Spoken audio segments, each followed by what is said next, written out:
now we are right now in the middle of the war. And the question is how wars end and how will this war end? Professor Kramer, may I start with you? You just grab the microphone, yes.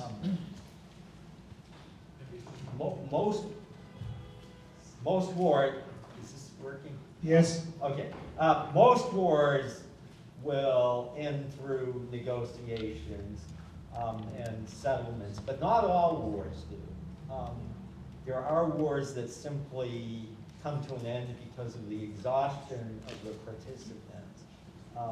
There are others that end because one side has been thoroughly defeated on the battlefield.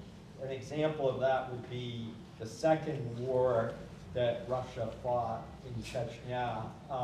Eventually there was an end to the so-called counter-terrorist operation, as it was officially branded, just like the war in Ukraine is a special military operation. They're wars, but they're called the official label. The special counter-terrorist operation in Chechnya ended officially in March of 2009, but it wasn't through negotiations. It was simply through the defeat of the Chechen insurgents. So there are wars that can end simply because one side or the other is defeated. I certainly do not expect that to happen with regard to Ukraine in the current war, nor do I really expect it to happen with regard to Russia. I'm not sure either. Okay, yeah, that's better. Most wars, even though they do end through negotiations, as for example the Second World War did, and Japan, for example, 80 years ago accepted surrender in the Asian portion of the war. With regard to Germany as well, again, it was mostly in both cases because of overwhelming military defeat that they accepted surrender. But there are other wars where they end on a more even basis. For example, the first war that Russia fought in Chechnya from late 1994 until August 1996 did end through negotiations and signing of various accords, especially a Kosovo, that resulted in the withdrawal of Russian federal forces from Chechnya, the setting up of a Chechen government and the like. And that was on a more even basis, in fact, with substantial gains for the Chechens. So there are different ways that wars can end, but with regard to the current war, I would not look back to the end of the Second World War, for example, for lessons here. I think given the animosity between the two sides in this case and the terrible devastation that has been inflicted on both as a result of Russia's invasion, that there is going to be something closer to the other models that I discussed. Professor Plokhy, you can grab the other microphone. I know your thesis that this is a war about dissolution of an empire. Does it has anything to say about its possible ending? Oh, one thing, you can hear me, right? Yes. Not this mic, not this mic. Yeah, try this one. Try the other one. Okay, well, yeah, now I can hear myself too. Good. One thing that really comes to mind in terms of wars of dissolution of empires is that we know the ultimate outcome, that empires fall. Independent countries like Bulgaria came into existence and develop and prosper.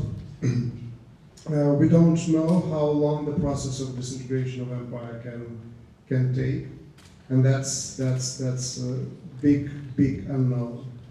What we also know, looking at the processes of the fall of empires, that normally the great powers don't win wars with the mobilized national movements. US couldn't win the war in Vietnam, neither the Soviet Union nor US could win the war in Afghanistan. And basically the story of the 20th century is the defeat of the great powers, despite all the power that they have at their disposal. So that gives some historical optimism to what we have also in case of this war. I agree with Mark Kramer that probably 1945 is the wrong historical parallel for a number of reasons. One of them is that this war is being waged in the nuclear age by a nuclear superpower. Russia today is economic dwarf, but it is still a nuclear superpower. That puts the whole story in a different context and helps us to look at what happened after 1945. At this point, the closest parallel that can provide us with some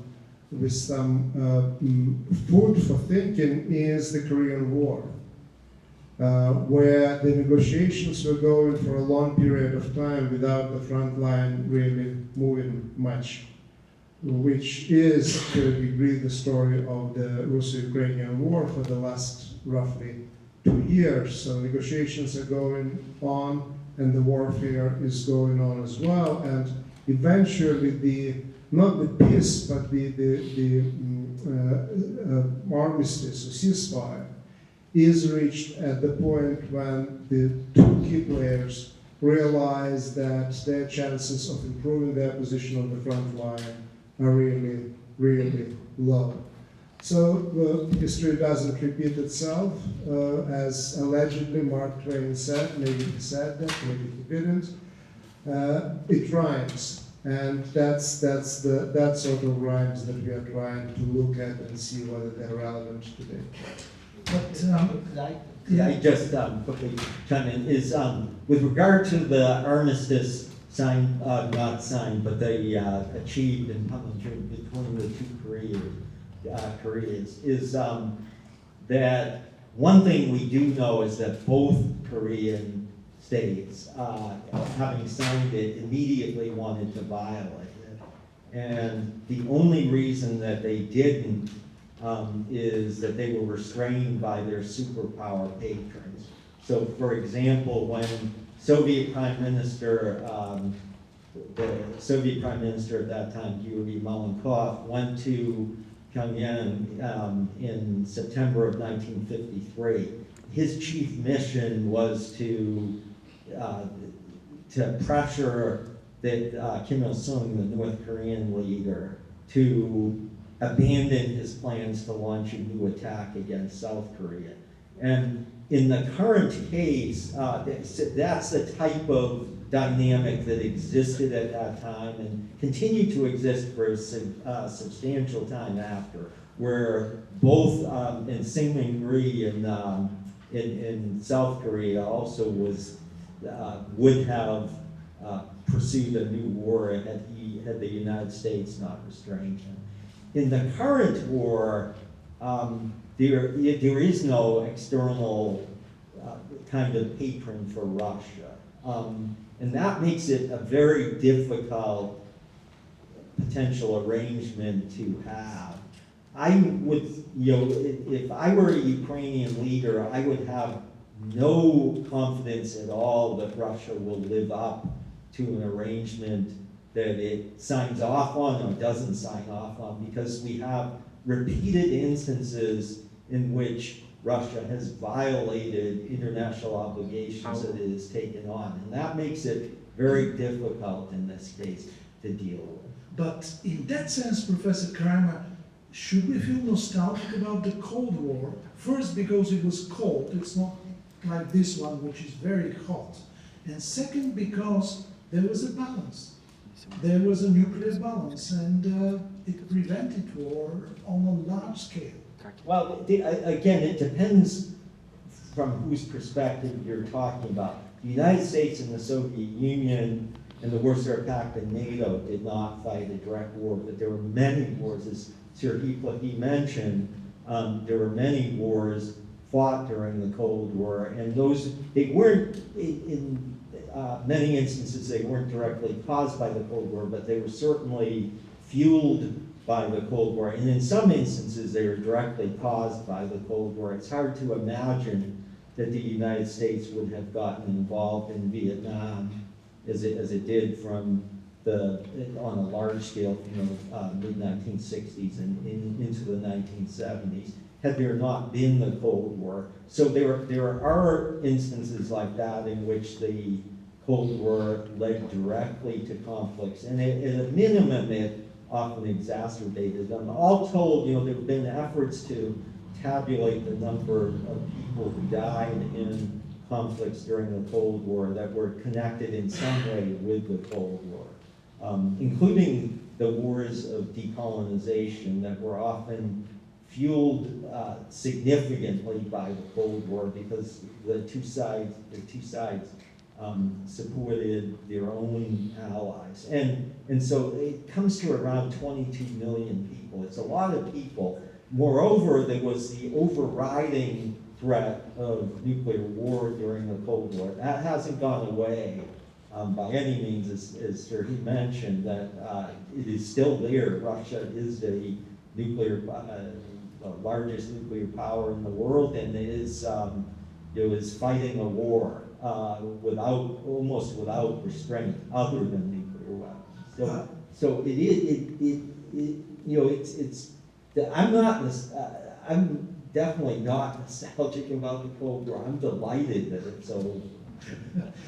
Professor Plokhy, we shouldn't use the Cold War logic for this one, right? And do you agree that nobody can restrain Russia, not even China? Okay, I played this mic, it works now, Yeah. Yes, okay, good. Yes, that's actually what I was thinking. On the one hand, indeed, the situation is different from the Cold War. There is no obvious superpower patron.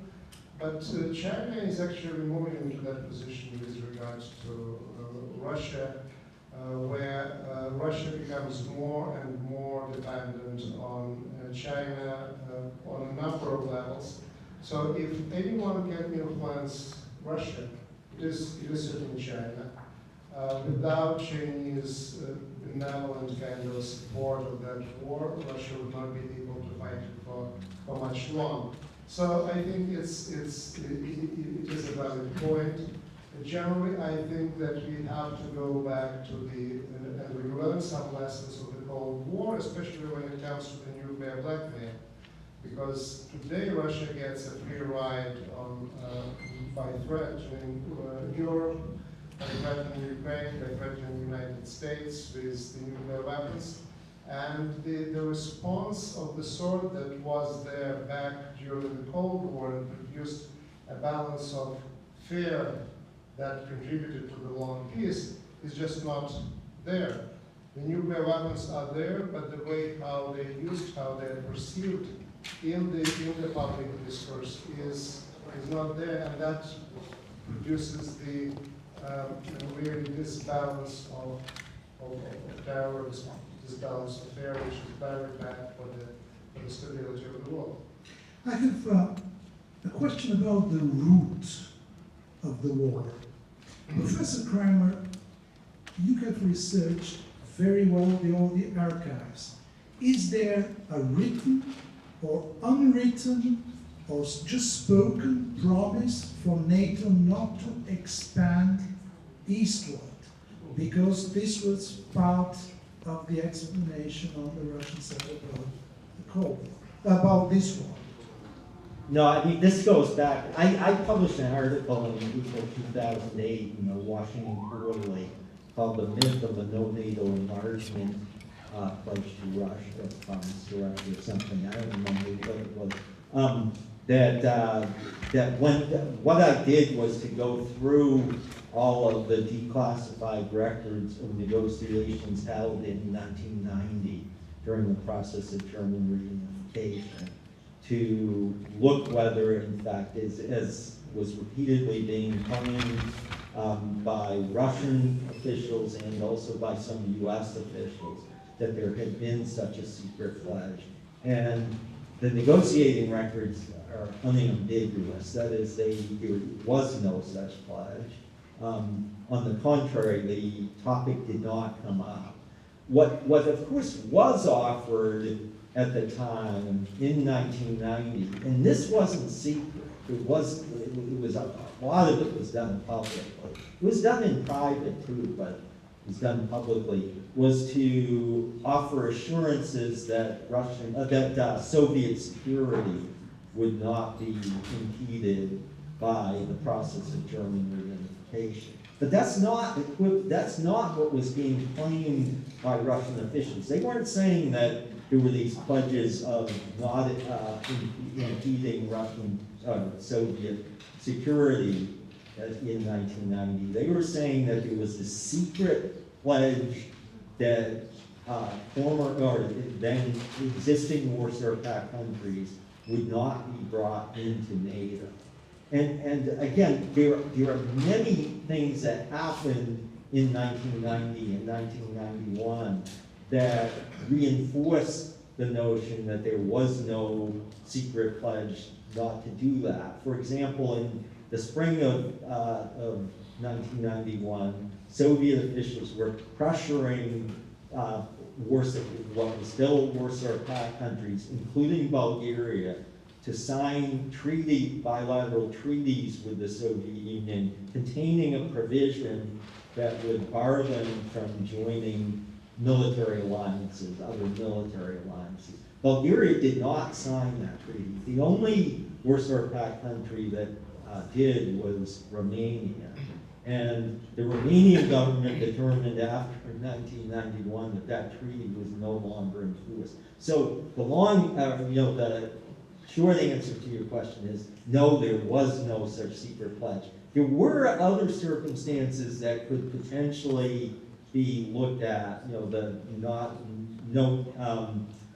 guarantee that Soviet security would not be impeded, but that's not a secret pledge about enlarging NATO. The type of thing that Putin has repeatedly harped on, and falsely. Maybe he genuinely believes it, I don't know, but it isn't true. Professor Plokhy, another aspect of this rules. Vladimir Putin gave maybe half an hour answer to Tucker Carlson about the historical, how should I say, the historical roots of this war. How about his historical arguments? Are they convincing? He spoke about the brotherly nations, the Russians' identity in eastern Ukraine, etc., etc. First of all, what Putin does, he repeats the sort of historical narratives and mythology that developed in Imperial Russia. And his project today in Ukraine and in Europe is different from the project of Joseph Stalin in the sense that he doesn't have internationalist ideology anymore to really get on board either Bulgarians or Romanians or Cubans for that matter. His ideology is Russian nationalism.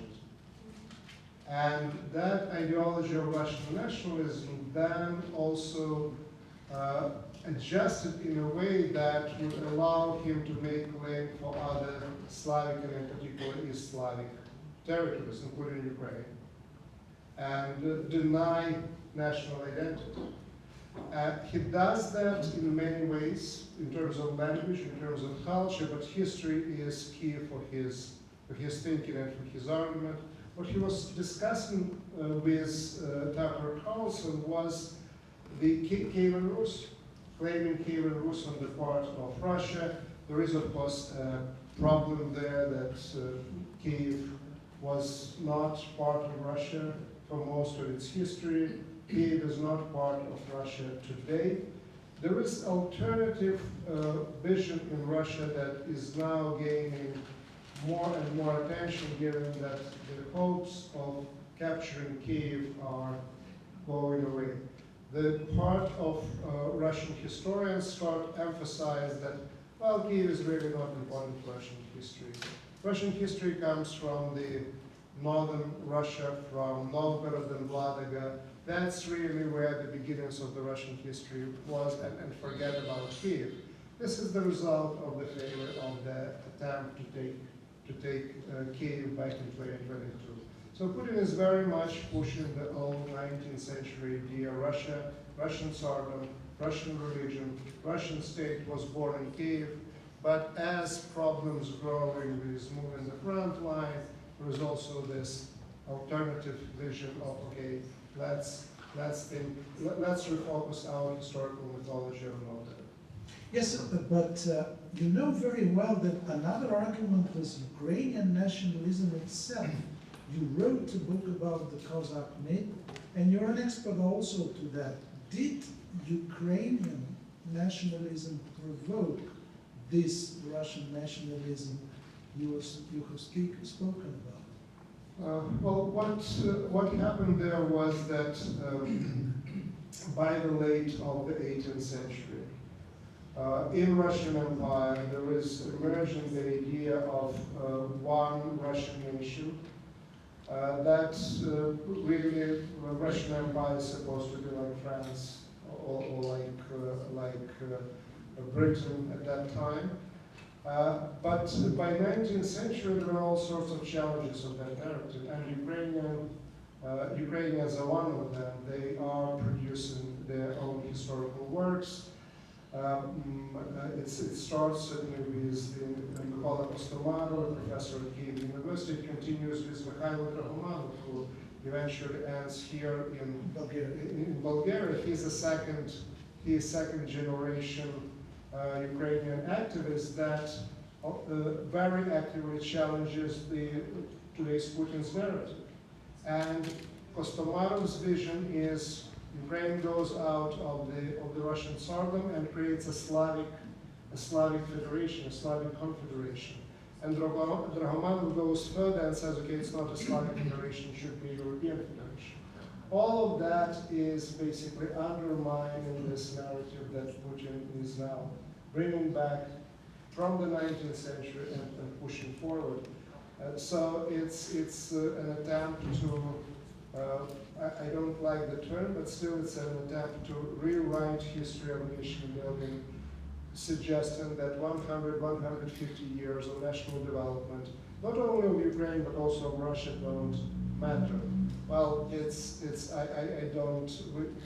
we have a lot of leaders running around with the idea of let's make America great again, let's make Russia great again. I'm very skeptical about success of those projects.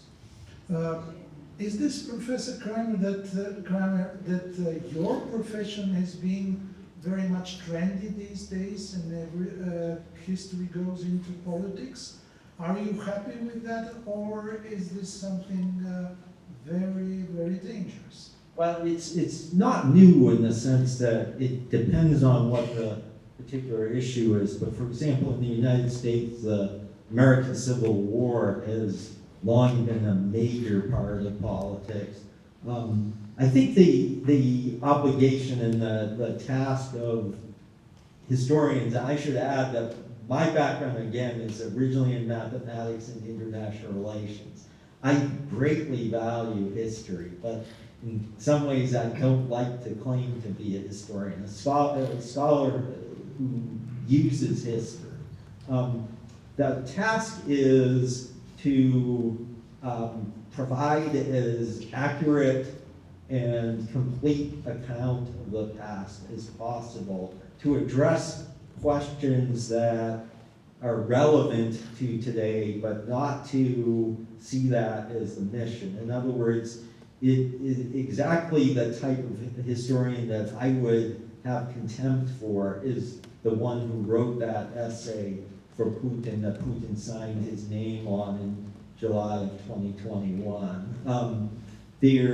I do regret, because generally the Russian archives were, when I went there many times and was there as recently as the 9th of February 2022.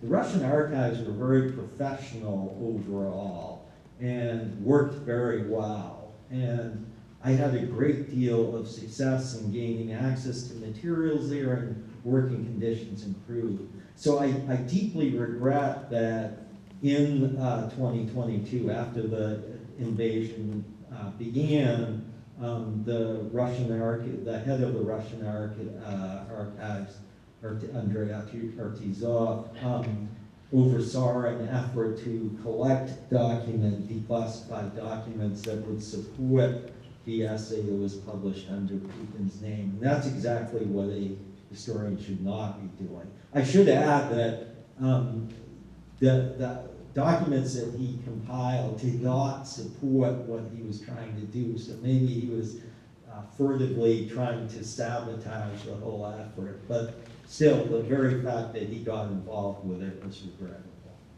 Professor Plokhy, who've been raised in Ukraine, what does the West get wrong about Russia and Ukraine? I have continuously asked the Russian immigration representatives in the last years about this famous verse of Tютчев, «Умом Россию не понять», that Russia cannot be understood by reason, and they continuously answer that this is wrong. Would you contradict them? I think that my profession in history, but also what Mark Kramer does with his education, is that we are trying to still use reason, right? To understand different societies, and Russia is different, but it's not as different as you wouldn't somehow be puzzled of what they're doing. In my interpretation, it's the classic imperial power that found a way to survive the 20th century using the internationalist ideology, communism, but still the entire history of the Soviet Union is an attempt to centralize the state, to encroach on the autonomy that was given to nationalities in the 1920s, with ups and downs, but that's the story, and eventually the project fails. The project fails despite the fact that by 1991 they almost succeeded in turning, 90% of Belarusians speaking Russian instead of Belarusian, and put half of Ukrainians as well, and still project failed. So it is an imperial war, and there are other ways to think about that, and there are other ways to react to that. Because once you go into the idea that you can't understand Russia with reason, you immediately buy into the Russian mythology that Russia is winning all the wars, that it's really futile to fight against Russia. Ukrainians spent under the Russian fall more time than maybe any other nation. They know the Russians from inside, and they don't see any big mysteries about the Russian soul, and they fight. And they fight back, and they fight quite successfully with the help of the Allies. But they were the ones who were not afraid. They knew Russians better than probably anybody else. And I think that for West, it's highly beneficial to treat the knowledge, Ukrainian knowledge about Russia, that was acquired over not just years or decades or centuries of coexistence, as a real strategic value. But where is the West's greatest mistake vis-a-vis Russia and Ukraine? Does the West get it right? Well, I think that West in terms of interpretation of Russia, committed too many mistakes to all list them now in today's discussion. But one of the key things is, and it was very much rooted in Henry Kissinger's thinking, especially after 1991, this is about seeing the world, and if you look today at Mearsheimer and Serhii, this is to see the world through the prism of great powers, where the smaller nations, where the national liberation movements really don't matter. It's very much 19th century model which Kissinger brought into interpretation of the Cold War history, which worked on a certain level. But generally, what we see and what we know that smaller countries and national movements, they really quite often in history take the driving seat. It's the interpretations and attempts to think about war as being provoked by NATO, something that you asked a question and Professor Kramer responded to that. It's just one of those many mistakes, because that takes agency away from smaller guys, right? In that particular case from Ukrainians, when it was their decision to fight back, it was their decision to protest. It is their decision to knock repeatedly on the doors of European Union and NATO. And I'm sure that I don't have to explain that here in Bulgaria. You know that better than anybody else. And that's what the agency of a smaller participants in the international arena is something that the West really misses. And I should add, just to build on that, is the whole process of NATO enlargement was one that was driven through the agency of East Central European countries, including Bulgaria. Initially, Western countries, the United States and other NATO countries did not want to enlarge NATO. They were worried that doing so might undermine Gorbachev in the Soviet Union and later on Yeltsin in Russia. So they actually discouraged the smaller countries that had been members of the Warsaw Pact from raising the issue and from applying to join. It was only through the repeated pressure of, particularly initially, of Poland, Czechoslovakia, and Hungary, and then later on the others, including Bulgaria, that NATO enlargement occurred. So it was very much through the agency of these smaller countries. I should add that if you were to look at the whole thrust of Russian history over the last 500 odd years, as discussed in Serhii Plokhy's books, you wouldn't come away with a whole lot of confidence that Russia would someday be a thriving democratic country that would live peacefully with its neighbors. However, there was a brief moment from roughly the late 1980s through the beginning of the 1990s when it did seem that Russia could be on the potential of momentous change. I still remember back then in the late 80s when people would line up on at kiosks in Moscow to buy the latest publications revealing the crimes of the Stalin era. And I was thrilled that they would value that type of information and would actually line up to get a hold of it. And similarly, as the Soviet Union was coming to an end, Russians didn't go out onto the streets to protest the dissolution of the Soviet Union. On the contrary, they reacted with relative calm. It's not to say that they wanted it, but they weren't going to go out onto the streets and use violence to prevent it. So it's a real contrast to the way the political entrepreneurs of the last 20, 25 years, and especially the recent years in Russia, have mobilized people around violent methods to try to reestablish an imperial state. And so agency is there for everyone, and some people use it malevolently, other people use it in a much more beneficial way, as Ukraine has. But saying about that, Professor, why did not the West explore this momentum in the 90s, which you're describing? Was the West wrong, or just Russia was predestined to go another way? No, I mentioned that initially Western governments did try to encourage Russia to move in a democratic direction. There was a great deal of effort put into that.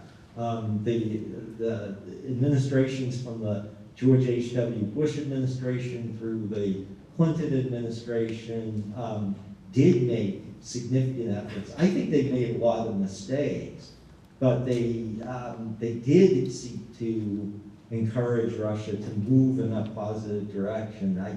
Again, there were mistakes made by Western governments, but ultimately the reason that Russia did not agree to join Europe as a normal European country, instead of wanting to join as a dominant great power, I think has to do far more with internal processes in Russia than it does with mistakes made by Western countries. Professor? Yes, I was there at the same time that you were there, so I witnessed this awakening in late 80s, early 90s of the Russian society, and the liberal Democrats in the Russian capitals, like Moscow and at that time Leningrad, were certainly leading the fight against the communist regime. The coup was defeated at the end in Moscow by mobilized people of the Russian capital today. So I shared a lot of excitement, which was both in Russia, in parts of Ukraine, in the United States about Russian transformation. And once it didn't happen, I asked myself a question, why did it happen? And the answer that I could provide most authoritatively was looking at that not from the point of view of politics or what was happening at that or structural things in the Russian society, but as a historian. And I realized that basically those expectations were naive because the country that had almost zero experience of existence outside of the authoritarian regime. There was a Tsar-controlled Duma or parliament for a little bit more than 10 years, that's it. A country like that really can't turn overnight into thriving democracy of the sort that was imagined back in late 1980s and early 1990s. So I made the biggest mistake that historian could make in assessing the realities of today. I ignored history. And indeed, Russia after 1991 wasn't ruled even one single day as a democratic political system. Yeltsin started to rule after the parliament, Russian Duma, gave him permission to rule by decree for 1 year. Once the Duma tried to take away this right, the tanks were moved and the parliament was destroyed and the constitution was rewritten. So the disappointment in that sense is even deeper than we understand it is, because there was no, as I say, one single day of Russia being moved in democratic way after 1991. Yeah, but this was applauded by the West, wasn't it? The dissolution of the parliament, the triumph of Yeltsin over the parliament. It was applauded by the West. No, I wouldn't agree. I mean, both publicly and in classified discussions, at least U.S. and German officials were extremely uncomfortable about what was going on. I'm referring now to October of 1993, but even going back earlier to some of the steps that Serhii Plokhy mentioned that Yeltsin was taking were occasioning a great deal of unease. The Western officials were increasingly realizing that they weren't dealing with a democratic country. There might be some of the other former republics of the Soviet Union that were going to emerge, particularly Latvia, Lithuania, and Estonia, with democratic systems, but it was increasingly seeming that Russia would not be one of them. Yes, I read those expressions of concern as well, and but on the other hand, publicly, of course, no one would criticize Yeltsin. And on the one level, there was maybe some naivete, thinking, okay, that you can bring democracy to authoritarian leader into a country. But more than that, I think the concern was the revanche of the communists and potentially Russian nationalists, and of the withdrawal of the Russian troops from Eastern Europe. So there were geopolitical reasons, and I would say that again, the worsening of the situation in Russia, potential war with Ukraine over Crimea back in the 1990s, the future of Eastern Europe were the reasons why, at the end of the day, people like Clinton and others either were making some positive comments about Yeltsin or were restrained in really criticizing those things. And the war in Chechnya was going at the same time as well. So it was a concern about much more nationalist and much more anti-Western government arising in Russia to replace Yeltsin. Well, finally, we're here in Bulgaria, and you, Professor Kramer, you know Bulgaria very well.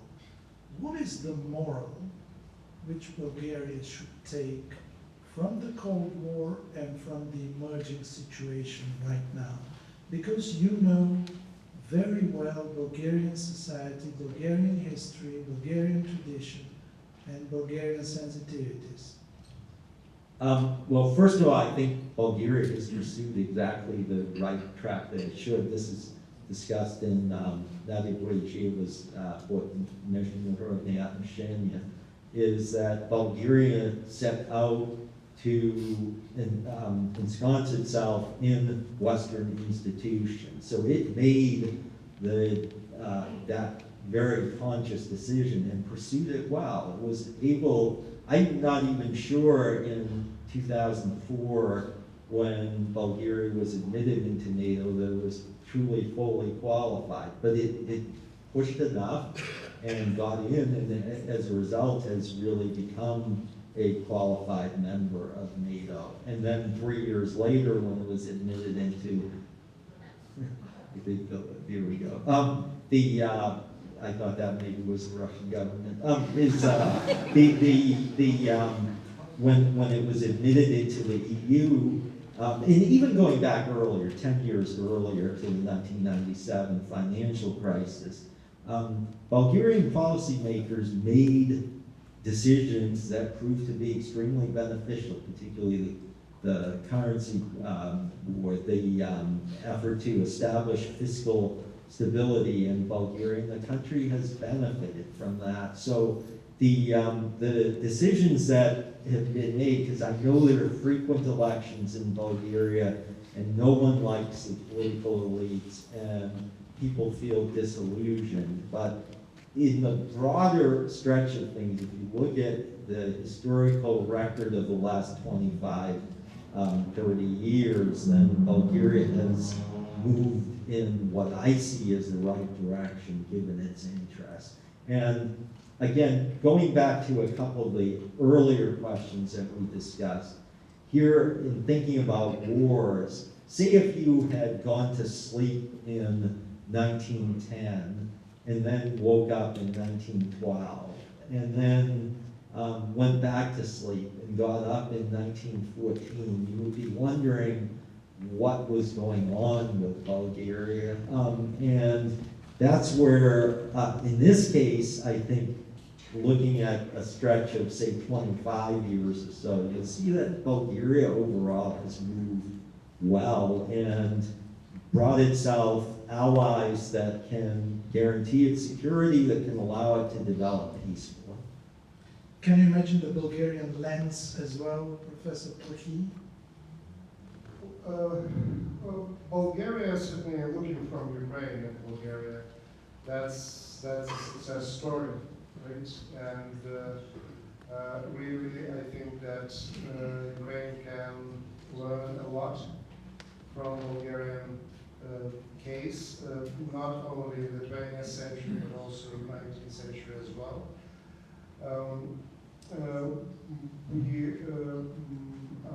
There was a little known maybe episode, probably most of people in the room know the Ukrainian revolutions that they normally happen on Maidan.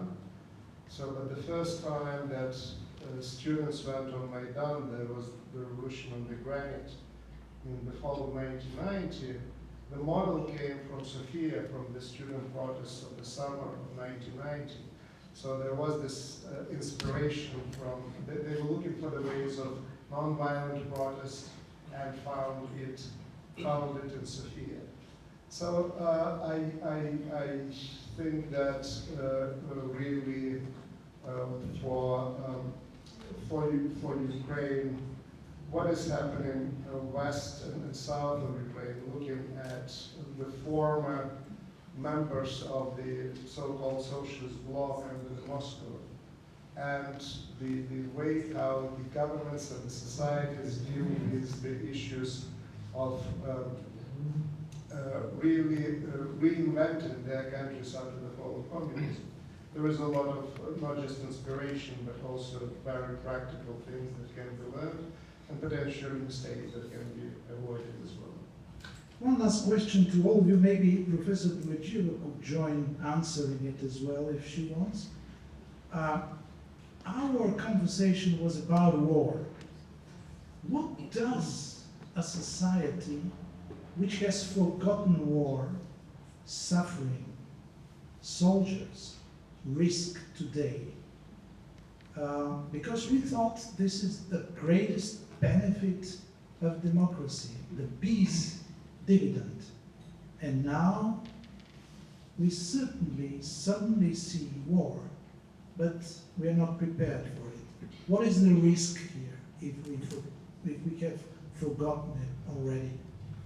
In all senses, politically, culturally, demographically.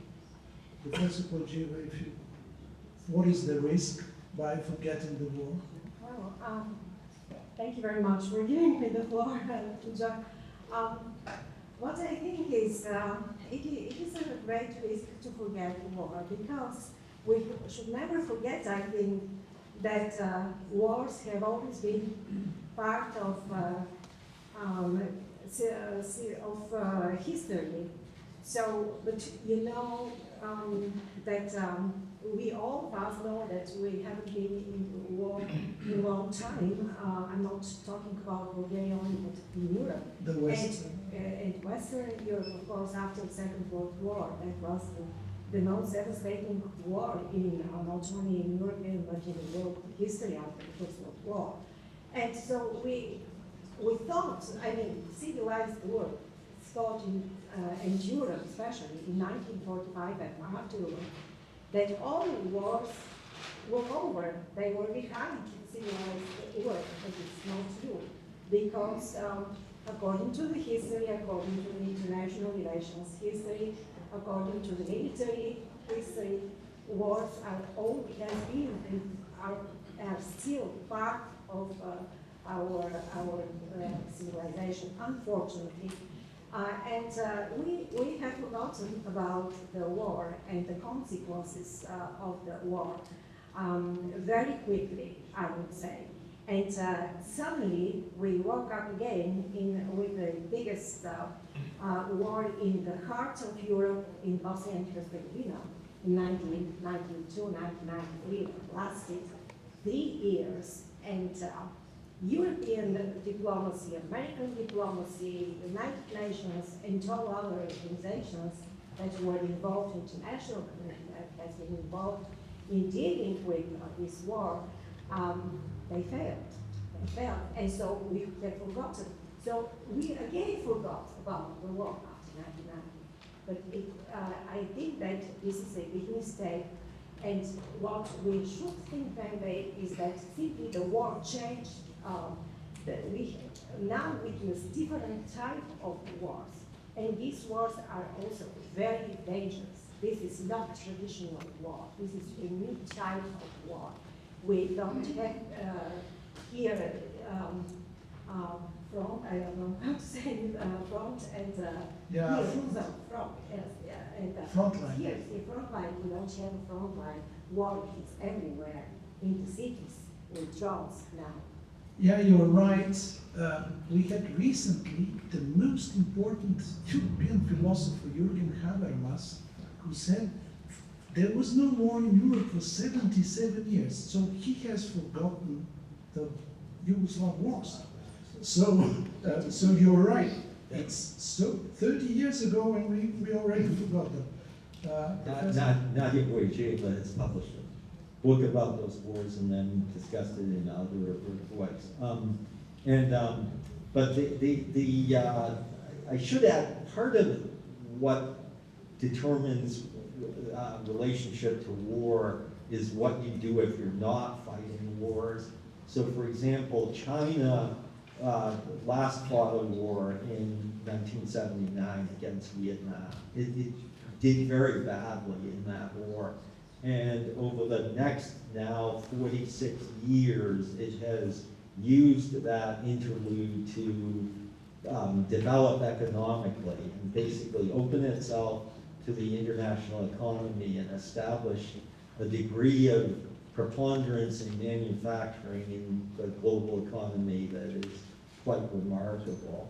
But there are other countries that have used interludes and have dissolved into civil war or have pursued destructive policies. So some of what is done if you're not fighting wars, it can also be extremely detrimental. I should add, there are two major powers that have fought a lot of wars. The United States has fought a lot of wars. I've been opposed to almost every one of them. The 1991 Gulf War was an exception. I supported that war, but there are very few other wars the United States has fought that I supported. I thought that they were contrary to national interest. And similarly, the other country that has fought a great number of wars is Russia. Vladimir Putin, from the time he came into office, has been almost constantly at war, either internally against Chechens and others within Russia, or externally against Georgia, against Ukraine, and elsewhere. And Russia has also fought wars under Yeltsin as well, in Moldova, Tajikistan, and the like. So I don't, if you were to look at what Russia and what the United States have gained from war, I would say that it doesn't give you a very favorable picture of what war can bring. That China seems to have gained a great deal more from not having fought wars. That said, there are some wars that have to be fought. And so, for example, the Second World War was one in which the countries that emerged from it did establish a new world order. But that's very rare.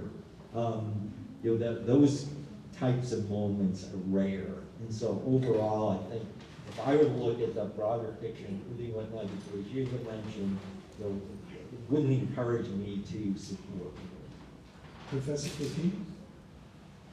Yes, I think there is a particular way of how we all, the people or societies, imagine the future. And what we do, we take the current moment and then we extrapolate it into the future. And that's what happened back in '89 and early '90s. And the idea was that the dividend of peace that you just mentioned, that it would last forever. That was The end of history, a different sort of end of history, not necessarily everywhere the arrival of the liberal democracy, but the end of history in terms of the big and even small wars. And once you're in that state, then the next stage is you really become self-delusional. And you don't see Yugoslavia wars and you exclude them, and you don't see that the Russian state was born out of the war and continued in that way. And that self-delusion then leads to something that has a term, at least since 1930s, that everyone recognizes and knows what it is. It's called appeasement. So you look but you don't see, and then you don't act, and then you hope that it will go away. If the aggression is not stopped early on, it continues. So the lesson, I guess, from the last 30 plus years is that we assumed that the moment of the end of the Cold War would last forever, and allowed ourselves imagine the future like that. And now a very different future emerges in front of our eyes. So whatever international order is there, whatever economic system is there, it will collapse if it is not capable of protecting itself. And that's a big now, really big question for Europe today, which is an economic giant, where the economic success is built on a particular set of values, of the foundational values, which at the end of the day turned out to be absolutely incapable of defending either values or basically the assets, even the assets. And that's a moment of really truth for Europe.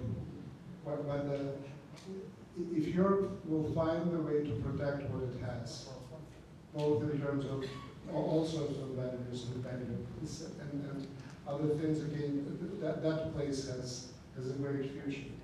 But if it fails this test of the next 5 years, and Ukraine buys time for Europe to really put its act together, I would be more pessimistic than optimistic about this great European experiment that came into existence after 1945.